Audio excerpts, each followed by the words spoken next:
بسم الله الرحمن الرحیم. الحمد لله والصلاة والسلام على سیدنا رسول الله و علی آله و اصحابه و موالاه. اما بعد، بینندگان عزیز و ارجمند شبکه شارجه، السلام علیکم و رحمت الله و برکاته. با برنامه پناهگاه مسلمان در خدمت شما هستم. ما همچنین در مورد دعا برای شخص میت صحبت میکنیم. در برنامه گذشته به بعضی از دعاهایی که از رسول الله صلی الله علیه و سلم وارد شده اشاره کردیم. یکی دیگر از دعاهایی که از رسول الله صلی الله علیه و سلم وارد شده اینه که رسول الله صلی الله علیه و سلم وقتی که برای میتی دعا میکردن این دعا رو میفرمودن که اللهم ان فلان ابن فلان فی ذمتک و حبل جوارک فقه من فتنة القبر و عذاب النار و انت اهل الوفاء والحق فاغفر له وارحمه انك انت الغفور الرحیم. دعاها بسیار موجز، کوتاه و پرمعنا و بسیار زیباست. این دعا وقتی که شخصی فوت کرد ما براش این دعا رو میکنیم اللهم ان فلان ابن فلان، اسمش رو ذکر میکنیم، فرزند فلانی، مثلا بگیم احمد فرزند علی مثلا، فی ذمتک میگیم اللهم ان احمد ابن محمد مثلا، یا احمد ابن احمد یا احمد ابن علی فی ذمتک و حبل جوارک فقه من فتنة القبر و عذاب النار و انت اهل الوفاء والحق فاغفر له وارحمه انك انت الغفور الرحیم. یعنی بار الله، یا الله، فلان پسر فلان در امان و پناه توست. فی ذمتک یعنی در امان و پناه توست. و حبل جوارک و در امان و پناه توست. فقه من فتنة القبر، پس او را از فتنه قبر و عذاب دوزخ نجات بده. فقه من فتنة القبر و عذاب النار و انت اهل الوفاء، بدون شک تو اهل وفا و حق هستی. فاغفر له وارحمه، بار الله او را ببخشای و بر وی رحم کن. انک انت الغفور الرحیم، همانا تو بخشاینده و مهربانی. دقت کنید چقدر زیبا، چند جمله. فلانی فرزند فلانی در امان و پناه توست. بار الله او را از فتنه قبر و عذاب دوزخ نجات بده. بدون شک تو اهل وفا هستی، اهل وفا و حق هستی، پس او را ببخشای و بر وی رحم کن، زیرا تو بخشاینده و مهربان. پس دعا کردن بسیار مهمه که ما نحوه دعا کردن رو بدونیم که چه دعایی بکنیم. دعا باید مختصر و مفید باشه، نه طولانی و خسته کننده، چون خداوند آگاه و دانا هست به همه چیز. ما وقتی که دعا میکنیم باید بدونیم از خداوند چی میخواییم، نه زیاد بلند دعا کنیم نه زیاد آهسته، حد وسط. و در سخنانمون و در دعاهایمون باید طوری طلب کنیم که در آن هیچ گونه گناه و معصیت و قطیعه رحم نباشه.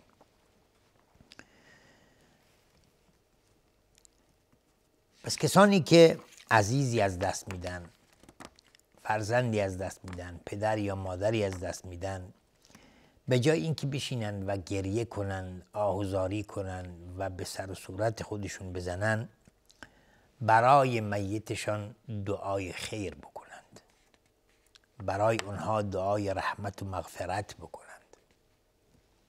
چون تنها چیزی که به درد اموات میخوره دعا هست.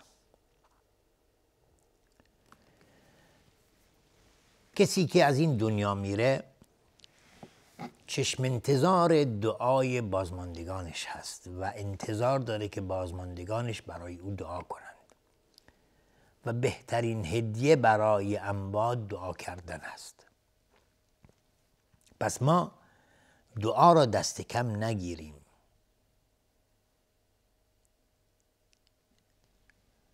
و خیال نکنیم که نه چیز بیهوده است. نه، دعا بسیار مهمه و بسیار اثر بخش است.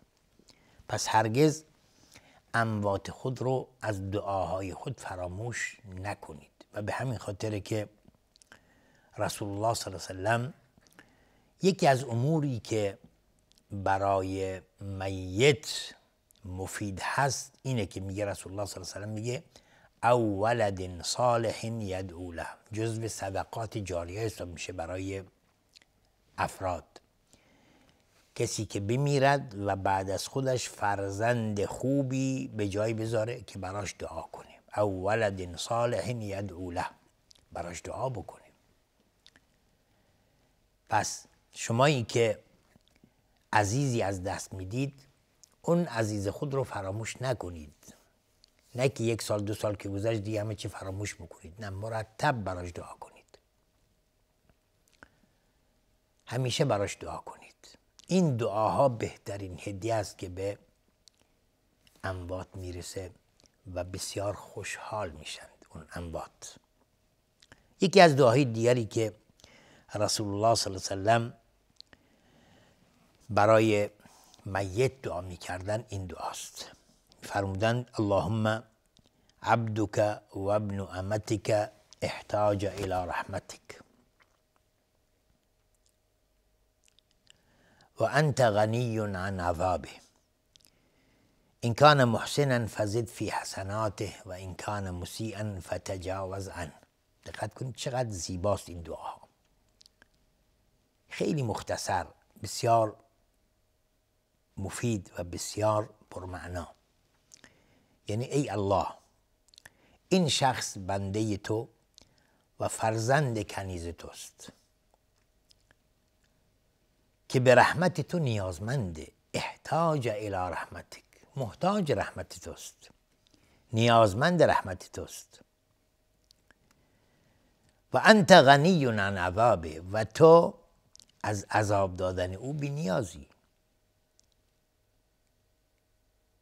قدرت و توانایی داری که عذابش ندی، چون تو الله هستی، خالق هستی.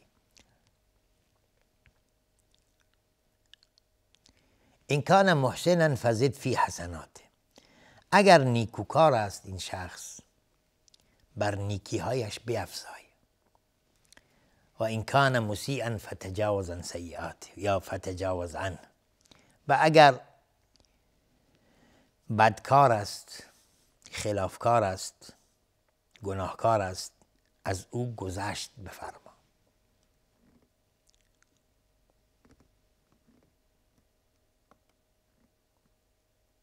دقت کنید چقدر زیباست. اللهم عبدك و ابن امتك احتاج الى رحمتك و انت غنی عن عذابه ان كان محسنا فزد في حسناته و ان كان مسیئا فتجاوز عنه. خیلی مختصر. نمیخواد که 1 ساعت بشینی و 1 ساعت هی دعا بکنی. دعا کردن به طول دعا نیست. دعا کردن به محتوای دعاست و به اخلاصی که شما در دعا دارید. پس اینو باید دقت کرد. یعنی خیال نکنید که حالا شما اگر 1 کلمه گفتید بارالها میت مرا بیامرز، خیال کنید که نه این دعا به درد نمیخوره. نه، خیلی پر ارزشه. همین دعا کردن، همین 1 جمله چقدر ارزش داره. بارالها میت مرا بیامرز، همین دعا. ممکنه به چشم شما نیاد که نه این شاید دعا به درد نخوره. نه، دعا به طول و به مدت اون نیست. دعا به محتوا و به اخلاص طرف مربوط است. اینجا دقت کنید، یعنی چند جمله پیامبر صلی الله علیه و آله اللهم عبدک و ابن امتک. اینجا که هیچ، احتاج الی رحمتک، محتاج رحمت توست، و انت غنی عن عذابه، تو از عذاب دادنش بی‌نیازی. ان کان محسنا فزید فی حسناته، اگر انسان نیکوکاری بود پس بر نیکیهاش بیفزا، و این کان مسیئا فتجاوز، و اگر بدکار بود، خلافکار بود، گناهکار بود، گناهانش رو بیامرز. خلاص. پس شما میتونید در دعایتون همین دعا رو بکنید. بار الها اگر میت من انسان نیکوکاری بود، نیکیهاش بیفزا، اگر انسان گناهکاری بود، بار اله رو بیامرز. خلاص، همین کافیه. فقط شما باید با اخلاص توجه کنید به خداوند و از خداوند بخواهید. پس یک بار دیگر این دعا رو میخونم: اللهم عبدک و ابن امتک احتاج الی رحمتک. خیلی هم آسونه برای حفظ کردنش. اللهم عبدک و ابن امتک احتاج الی رحمتک و انت غنی عن عذابه، و انت غنی عن عذابه. ان کان محسنا فزد فی حسناته، و ان کان مسیئا فتجاوز عنه. خیلی راحت میشه حفظ کرد و به آسانی حفظ کرد، چون کلمات سختی درش وجود نداره، بلکه خیلی آسان هست.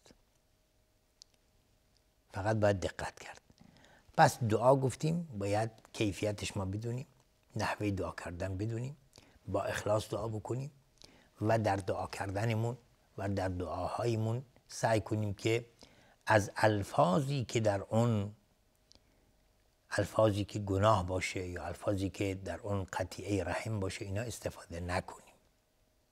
چون انسان وقتی که عزیزی از دست میده، خب ظاهراً ناراحت میشه، ممکنه کنترل خودش رو از دست بده. سعی باید بکنه که کنترل خودش رو حفظ بکنه و حرفای بی ربط نزنه، به سر صورت خودش نزنه، بلکه با اخلاص بشینه دعا بکنه برای میتش که خداوند او رو مورد رحمت خودش قرارش بده. اما دعا برای میتی که کودک باشه، یعنی اگر یعنی کودکی از دنیا بره، خردسالی از دنیا بره، ما چه دعایی بکنیم؟ آیا همون دعا کافیه یا اینکه دعا برای کودک و خردسالان فرق میکنه؟ حالا دعا در نماز میت برای کودک این گونه دعا میکنیم. یکی دعایی که از رسول الله صلی الله علیه و آله وارد شده اینه که پیامبر صلی الله علیه و آله فرمودند اللهم اعذه من عذاب القبر. اللهم اعذه من عذاب القبر. بار الها او را از عذاب قبر پناه بده یا نجات بده.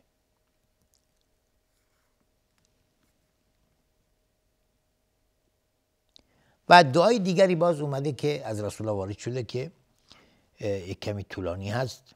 بفرمند اللهم اجعله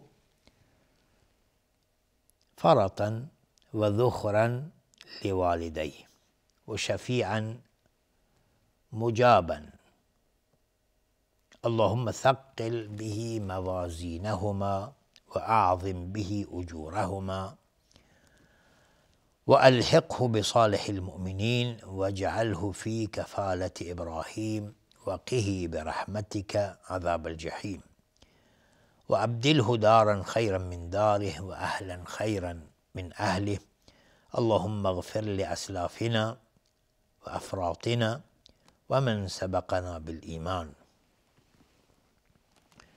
بله، این دعا کمی طولانی شد یا طولانی است. اللهم اجعله فرطا یا فرطا و ذخرا لوالدی. یعنی خدایا او را میزبان و ذخیره و شفاعت کننده‌ای که شفاعتش قبول شود برای پدر و مادرش قرار بده. اللهم اجعله فرطا و ذخرا لوالدی.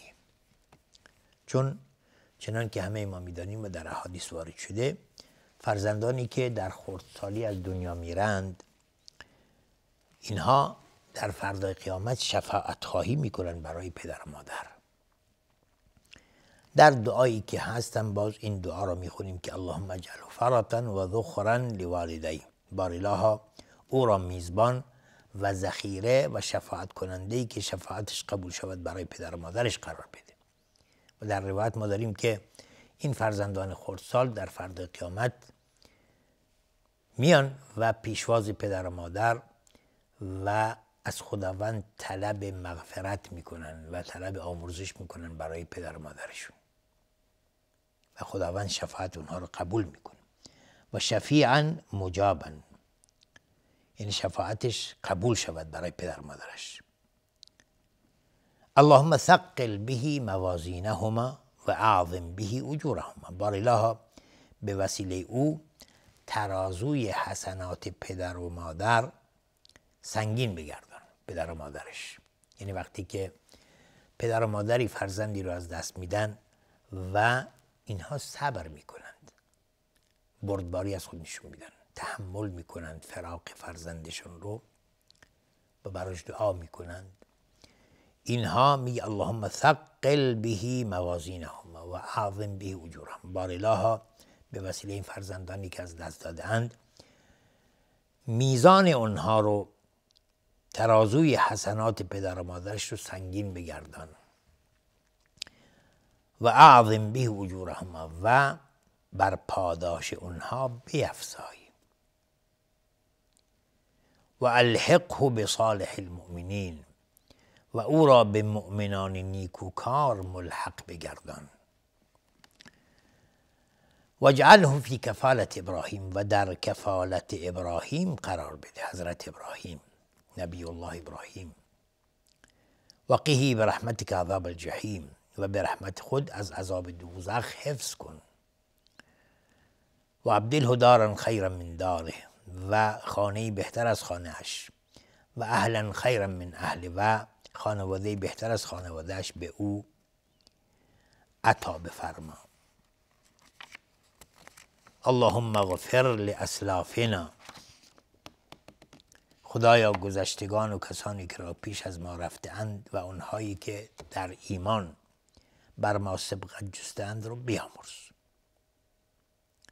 و دعای دیگری است که اللهم اجعله لنا فرطا و سلفا و اجرا.